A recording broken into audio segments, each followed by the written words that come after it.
Hello, and welcome to ID Talk, answers from infectious disease experts.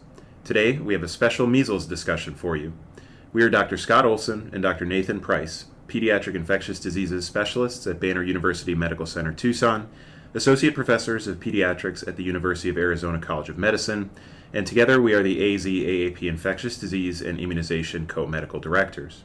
Today, we're joined by pediatric residents Dr. Emily No and Dr. Anne-Marie Saravana. We've been getting lots of questions this year about measles, so we thought it'd be worth doing a deep dive about the topic today. Many of these questions come from our trainees, so we thought we'd involve two of our residents in our discussion today. Well, thank you so much for having us back. We are so excited to learn more about measles. It's such a hot topic right now. We've been getting lots of questions from parents in clinic, in the hospital setting, and also just in my personal life too, a lot of questions from family and friends, so I'm excited to learn more. All right, so our first question today is, what are the most common symptoms of measles and how quickly do they typically appear after exposure? So when we talk about symptoms of measles, we divide it between the preceding symptoms that occur that are the viral prodrome and then the real severe symptoms that most people are aware of. So initially, the preceding symptoms include the classic 3 C's, or cough, coryza, and conjunctivitis. In this phase of the illness, patients tend to have just a mild URI, so cough, runny nose with some bilateral conjunctivitis, and the cough is usually described as brassy in sound. Around the time that patients have the viral prodrome, they may also have what's called Koplik spots on the oral mucosa. Now, these lesions are described as grayish-white lesions on the interior aspect of the buccal mucosa and occasionally on the gingiva near the molars. And even though this is pathognomonic for measles, a lot of times patients don't present until the acute symptoms, and usually at that point Koplik spots have fully resolved. Then, once you have Koplik spots disappearing and the cough, conjunctivitis, and coryza having run course for a few days, patients then develop the classic high spiking fevers. And around this time is when they develop the rash that is pathognomonic. The rash usually starts either in the forehead or along the hairline, and then spreads down the body along the trunk and extremities. The virus usually causes a rash that's nonspecific, but as the illness progresses, the rash tends to become bright red and coalesce. And then over the next several days, it tends to fade. And though the onset of symptoms can be variable, the high fevers and rash tend to show up after about 14 days from the point of exposure. So you talk about this pathognomonic rash, and at least for trainees, it can be really confusing to differentiate between rashes. Are there other rashes that look like the measles rash? Yeah, so that's a good question. It's really difficult in the early phases of the rash because that initial maculopapular rash can look like pretty much any viral exanthem that I think we're all familiar with. But then once we get into the classic measles rash, it tends to have a very specific appearance, and so there's fewer diseases that can look like it. But for example, common pediatric illnesses that can have a morbilliform or measles-like rash include Kawasaki disease, parvovirus, and occasionally things like toxic shock syndrome. But you're right, it's really difficult. Lots of rashes are confusing, and it does make us worry about measles. The key is now that we are entering an era where measles is more common, to remember it could be the measles and take precautions. And we'll talk a little bit more about that here in a few minutes. Okay, sounds good. Thank you for going through what we should be looking out for when we're thinking about measles. Our next question is, what are some potential complications of measles, especially in young children? So that's a great question, and there's lots of different things that can happen with the measles. One of the more common things is that children can get otitis media.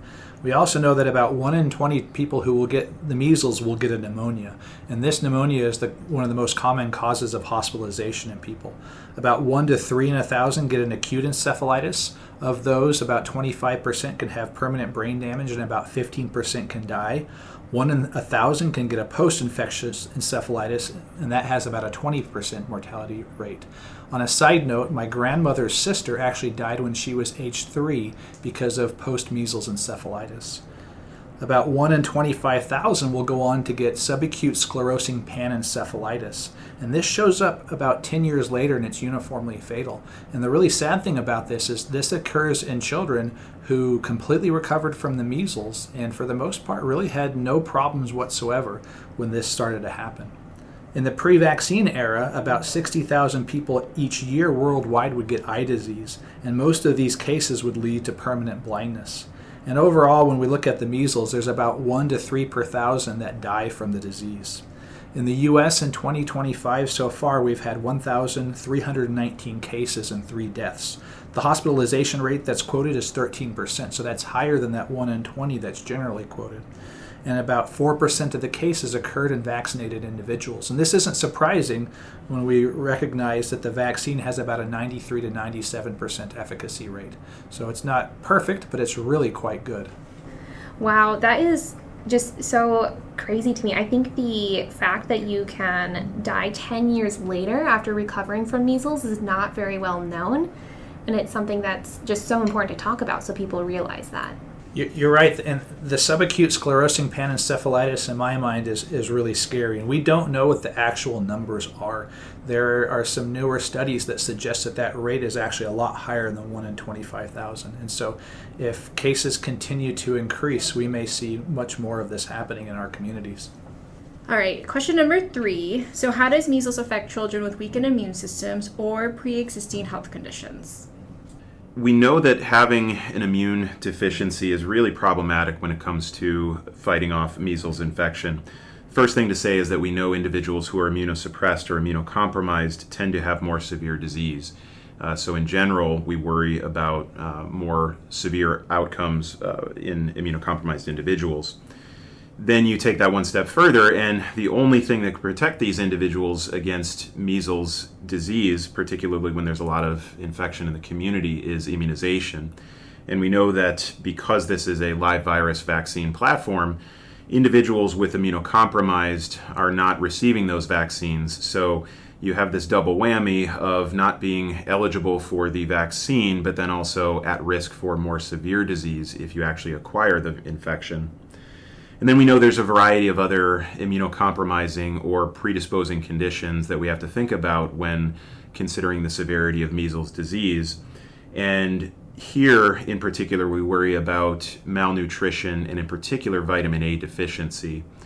We know that in developing countries, when measles outbreaks occur during humanitarian disasters, for example, vitamin A deficiency does increase the risk for more severe disease, including ocular and pulmonary disease.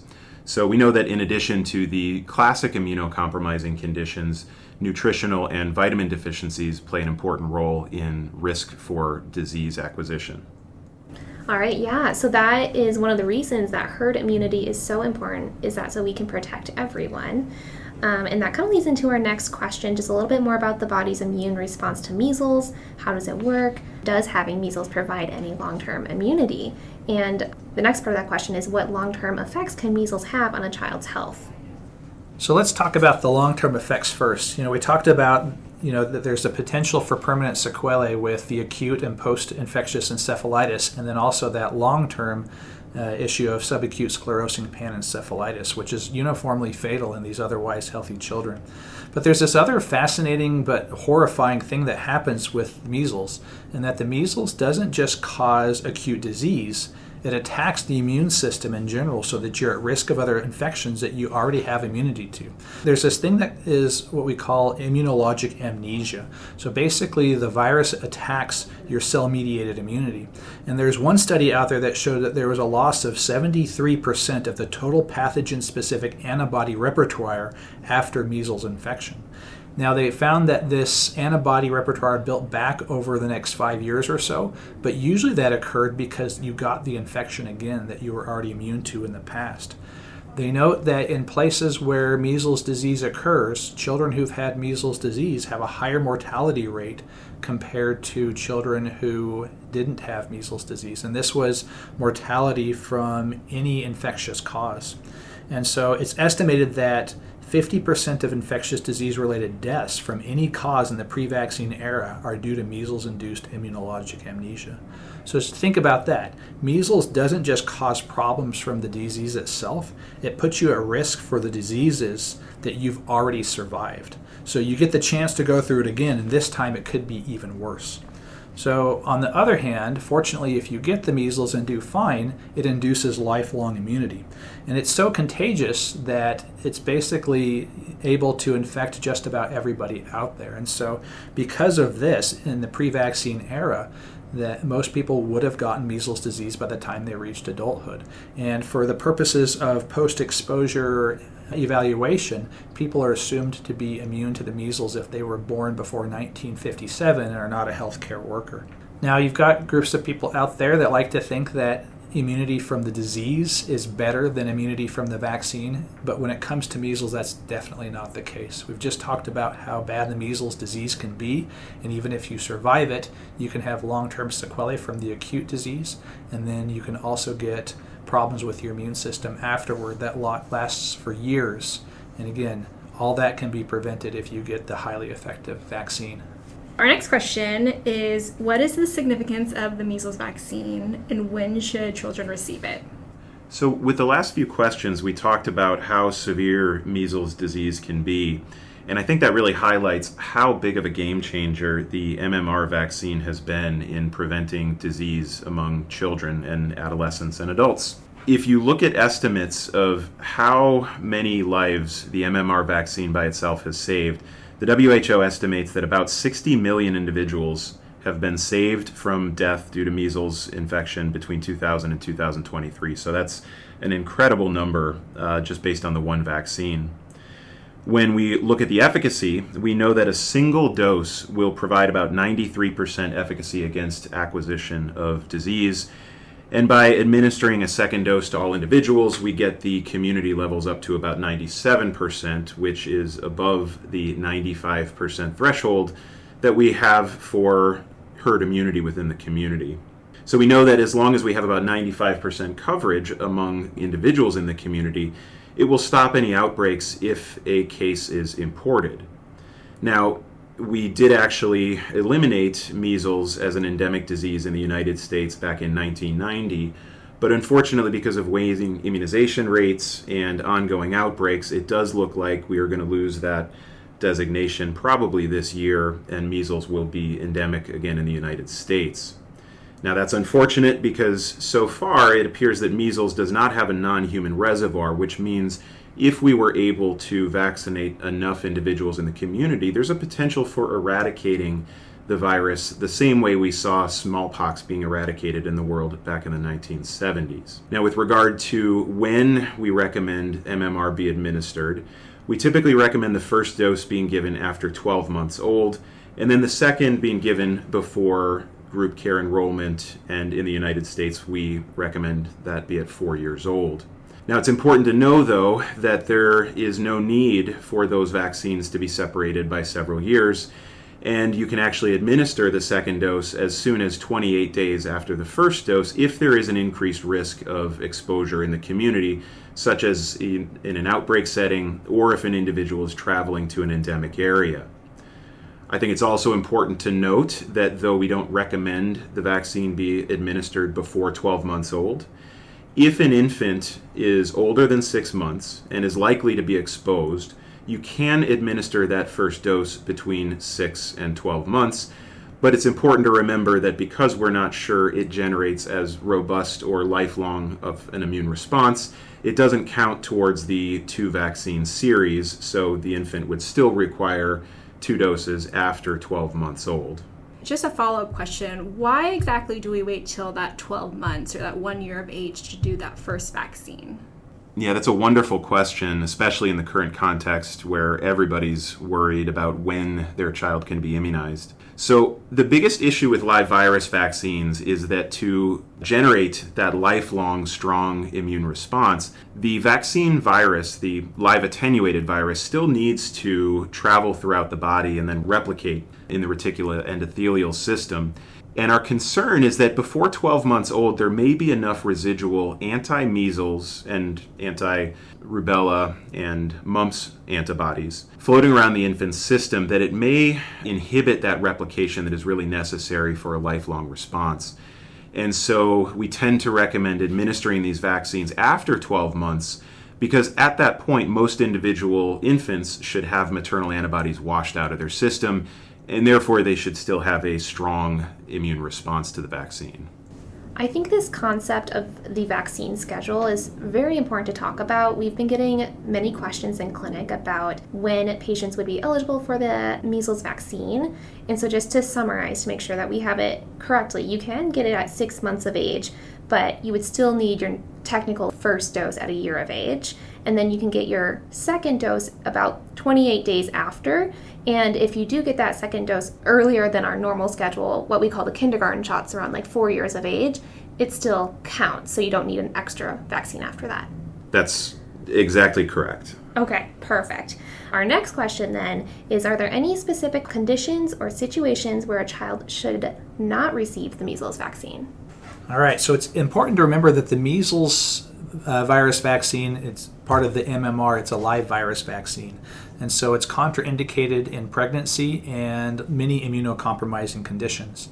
And this is where the AAP Red Book is actually really quite helpful. You can get a lot of answers about who should and shouldn't get vaccinated, both in the measles section, but there's also a separate section about immunization in special clinical circumstances. So I highly recommend that you take a look at that if you ever have immunocompromised patients or other situations that you want to know, is it okay to give the vaccine in? So some other situations that come up are if a patient is on 2 mg per kg or 20 milligrams total per day of prednisone or equivalent for 2 weeks or longer, that can suppress your immune system to where you either are at risk for sequelae from the virus or you don't mount the immune response. And so generally we recommend that you're off that medication for a month before you vaccinate with MMR.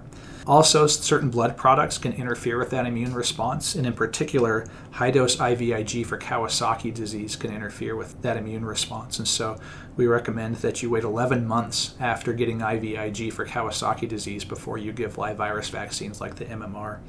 Now, again, the Red Book is a great resource for this, and you can also think about what's going on in your community, what risks do you have, and you can weigh risk-benefit depending on the situation for some of these situations about whether or not it's safe to give or effective.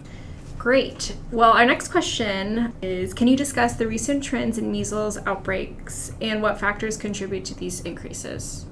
So the simple answer here is that over the last decade plus, we've been seeing increasing vaccine hesitancy among families, and that's led to declining vaccination rates among children.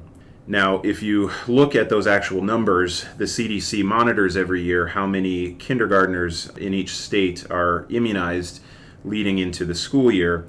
And from this data, we know that in Arizona, we've been seeing a declining vaccination rate of about 1% annually amongst kindergartners. And while that absolute number doesn't sound like a lot, it unfortunately has put us in a position where in Arizona, our rates of vaccination among incoming kindergartners is a little less than 90%.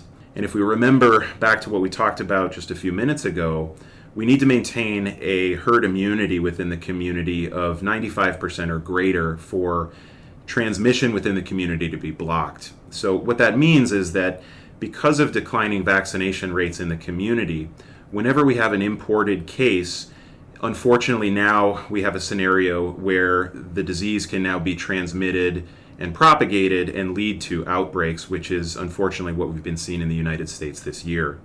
So for example, we all have heard of the outbreak that started in West Texas and now has expanded to several states. And here in Arizona, the cases that we've seen in the last year are the result of importation from international travel and then transmission to unimmunized individuals.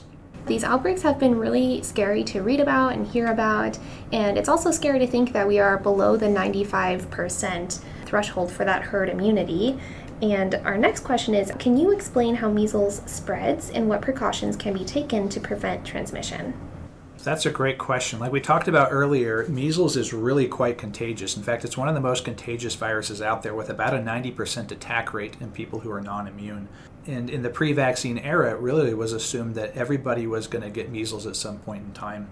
And that's why we basically assumed that if you were born before 1957, that you were immune to the measles. In 2008, we had an outbreak here in Tucson. And really how that worked out really shows how contagious this virus is, because a lot of the people that got infected didn't have any close face-to-face contact with people who were contagious. So for example, one person who got the measles was just in the same waiting room as a person who was there with the measles. 2 children got the measles, and the only known exposure that they could figure out was they happened to be in the same hospital building as a patient with the measles. And so it's really quite contagious. It can hang out in droplet nuclei that suspend in the air for hours.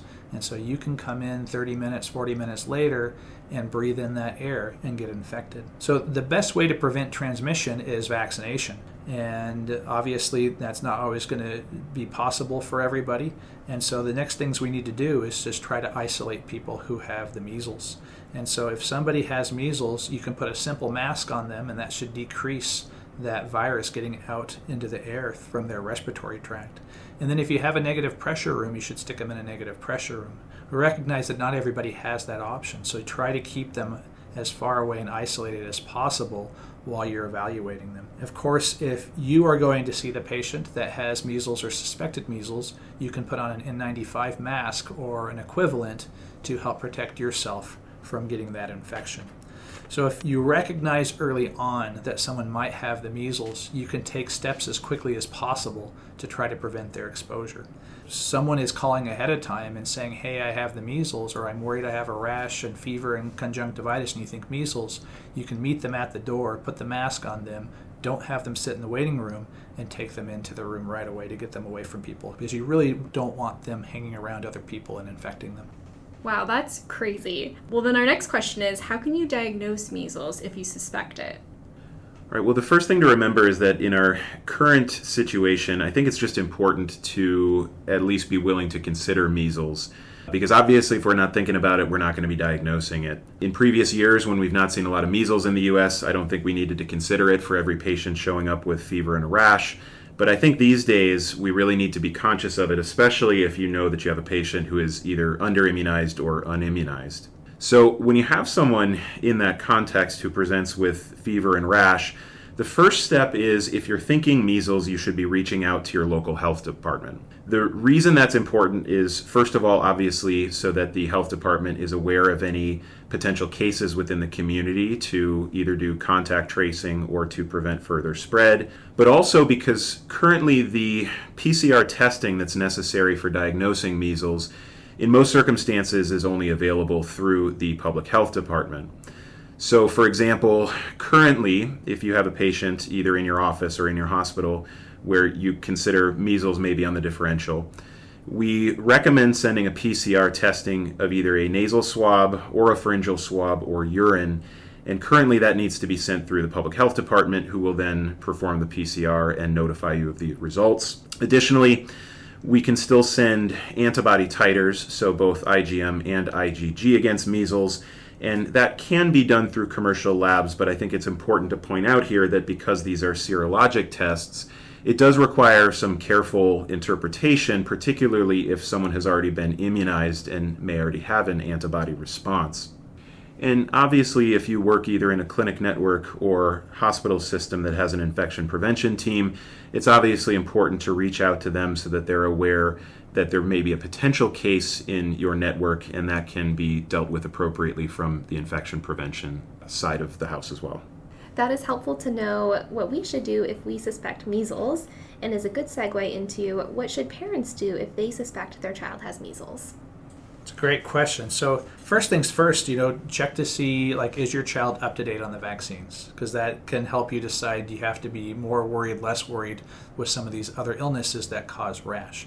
But at the end of the day, if you're worried that your child has measles, you should contact your health provider and you can discuss it. it's important to recognize that not every child with measles needs to go see the doctor. Now, there might be some catch-22 here in that you might need to talk to and see a doctor or other healthcare provider in order to get the testing done. But discuss that with your healthcare provider, and that way they can decide ahead of time how to mitigate the risk. Because if you have measles disease, like we mentioned before, you don't want to be sitting around in that waiting room. And so you can let them know ahead of time, this is what I'm worried about, so they can meet you at the door, put the mask on, get you isolated as best as possible. And then you can go and figure out with your healthcare provider what testing needs to be done when and how you go about doing that. Now, again, it's also important to remember that some children with measles get quite ill. So if a child has difficulty breathing, has altered mental status, is getting dehydrated, or has other concerning symptoms, sure, that child does need to be evaluated, need to be supported and treated in the manner that's necessary. But again, many children don't get that sick, and so they don't have to get into the medical system as far as being in the hospital or being in the clinic if you can get that testing done otherwise.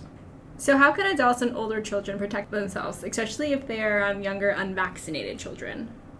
So similar to what Dr. Price said in the last question, the first step is knowing your own immunization status, because as we've been mentioning throughout this talk, the vaccine is actually very protective against acquiring disease.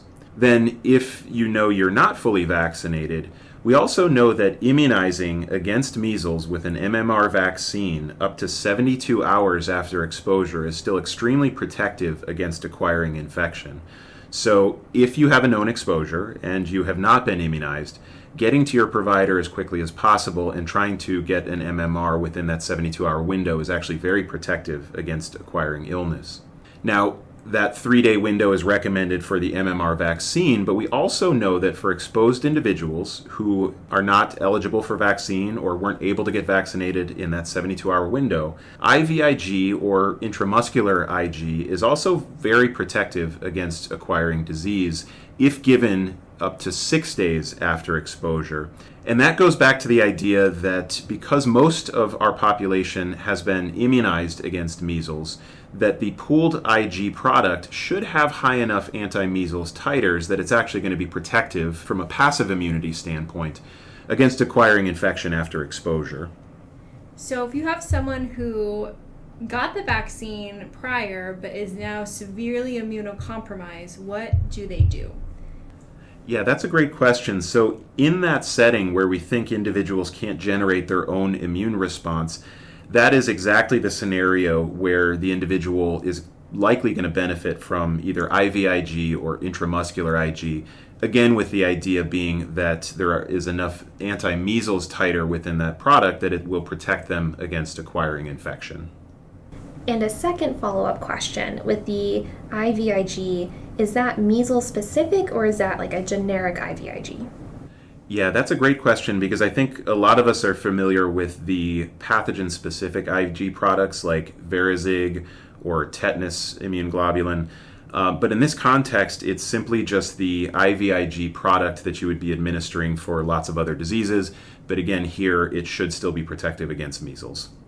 Well, that's super helpful to know that we have either a 72-hour window or a 6-day window after exposure to the virus. And it leads into our next question. Are there any emerging treatments or therapies for managing measles cases currently being researched? So unfortunately, we don't really have any good antiviral therapy when it comes to measles. And people are trying to look into this. There are some compounds out there that show some promise in vitro and in some animal models, but there's really nothing in human trials. So there's not a lot in the pipeline at this point in time, and not very much that's far along as far as trying to treat measles disease. So again, really the best thing to do is prevent measles disease with the vaccine. But let's talk about vitamin A here, because you've probably heard a lot about vitamin A in the last few months. And many propose using vitamin A as a preventive therapy, and many propose using vitamin A as a treatment therapy. And really, it's just not effective when it comes to preventing measles disease and even treating measles disease. Although there is one situation where vitamin A treatment does help, and that is in ocular disease. And we're not talking about the conjunctivitis that's part of the 3 C's. We're talking about erosive eye disease that leads to blindness.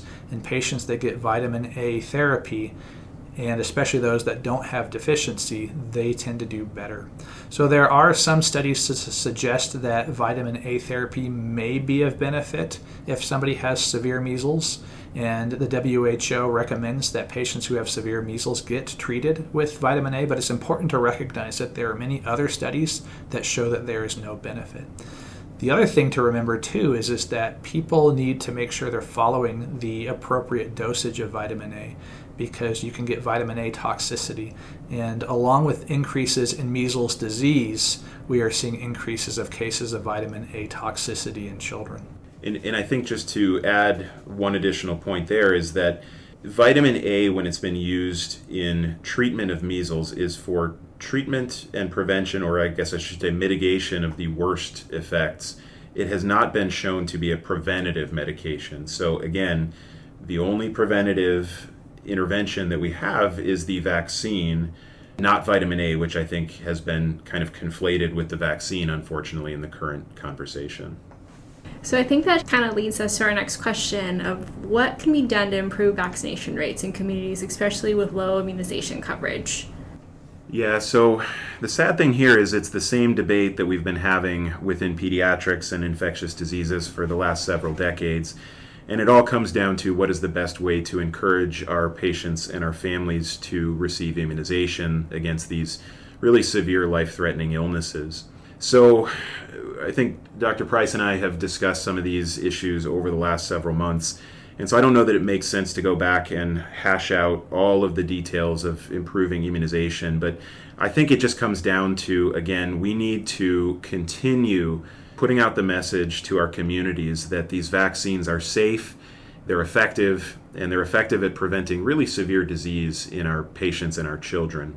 And I think I'd like to hope that the silver lining to our current scenario is that enough parents who have never seen measles disease will become concerned that this illness is circulating in our community, and that we will start to see increasing rates among those who are not necessarily completely against vaccines, but maybe just are a little concerned or hesitant and will recognize the importance given the ongoing outbreak. For example, before this year, it had been a decade before the last death from measles in the U.S., and almost 20 years since the last pediatric death. And if we look at what's happening in 2025, again, we've had over 1,000 cases. We've had 3 individuals who have passed away in the United States, and additional deaths in Canada and Mexico. And just within the last month or two, we have now been seeing cases within Arizona, with 4 cases in Navajo County acquired by international travel. Well, thank you so much for teaching us about measles and for your expertise today. It's super helpful for us and will help guide us in our discussions with patients, families, and with our own coworkers. I think we all learned something today. I know I did. Yeah, same, for sure. And some of it is a little bit scary, so very important to think about and talk about. That being said, do you have any last words about measles that you would like to share with us? It's been nice to review measles today, and I think it's just important for us to all recognize that, the vaccination rates are waning, and it may be that measles has come here to stay. And so we just need to keep an eye out for the disease, to have a high index of suspicion. That way we can isolate our patients and mitigate the risk. We can test them and be able to find out if measles is here. The other big thing is to make sure that we are doing our best to get the word out. I think it's, again, time to really reestablish that trust with the people that we serve and help them to understand that this is not just a theoretical risk at this point in time. People are dying in our country now because of this disease, and that natural immunity, while lifelong, causes all kinds of problems to the immunology in between, and that you put yourself at risk by getting the disease rather than by getting the vaccine. Well, I think that about does it for this session. We'd like to thank Drs. No and Saravana for joining us for this special episode, and thank you again for listening. Arizona AAP members can submit questions for future episodes to id@azaap.org. Arizona AAP would like to acknowledge the generous support of the podcast by the Arizona Department of Health Services through the Title V Maternal and Child Health Services Block Grant funding. For more information and resources related to infectious disease and immunizations in Arizona, or to become a member, please visit azaap.org. Thank you for all that you do, and we'll see you next time at the next ID Talk podcast.